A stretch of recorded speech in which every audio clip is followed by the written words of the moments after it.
बोध कथा, नास्तिक और आस्तिक।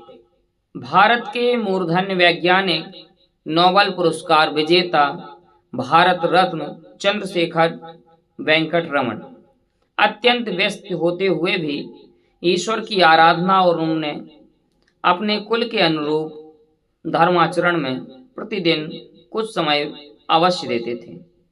एक बार जब वे संध्या वंदन करके उठे तो एक अन्य भारतीय वैज्ञानिक जो उनसे मिलने आया था और ईश्वर में विश्वास नहीं रखता था, कहने लगा, श्रीमान, आप वैज्ञानिक होकर भी ऐसी बातों पर विश्वास करते हैं जो विज्ञान से प्रमाणित नहीं है।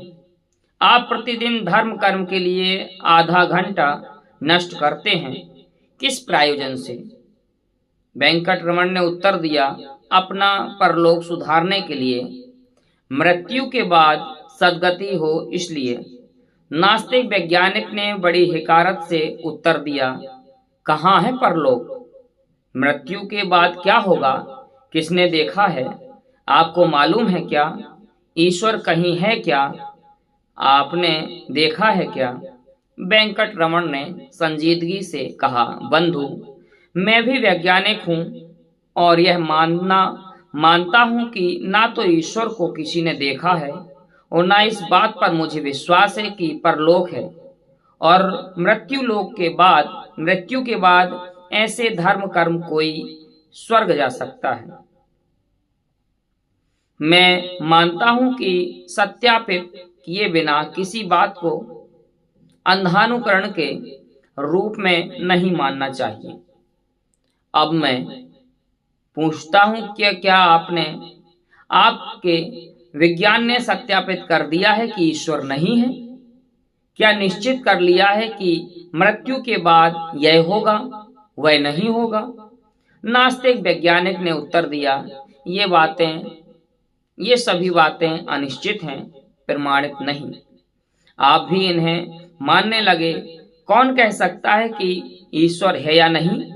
मृत्यु के बाद क्या होगा? श्री वेंकट रमन जी ने कहा कि यह बात सच है कि यह बात बिल्कुल अनिश्चित है कि ईश्वर का, परलोक का, पुनर्जन्म का, मृत्यु के बाद की गति का कोई अस्तित्व भी है या नहीं, यह सब संभावना मात्र है। हो सकता है कि ये नहीं हो, यह भी हो सकता है कि ये हो।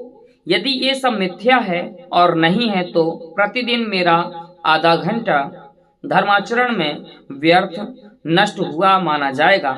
कोई बात नहीं, कभी कभी व्यर्थ के काम में कुछ समय नष्ट हो जाए तो अनर्थ नहीं हो जाता। पर कल्पना करो कि यदि कहीं ये सब सत्य हो, वास्तव में हो, तो क्या होगा? यदि इस संभावना के नाम पर हम अपने आप को किसी दैनिक नियम से बांध लें तो क्या बुरा है? यदि इसके बिना परलोक में दुर्गति की स्थिति हुई तो आपका क्या होगा?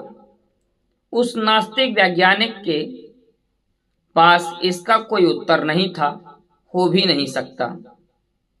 महर्षि देवर्षि श्री कलानाथ जी शास्त्री। वाचन नितिन परमार, भारत।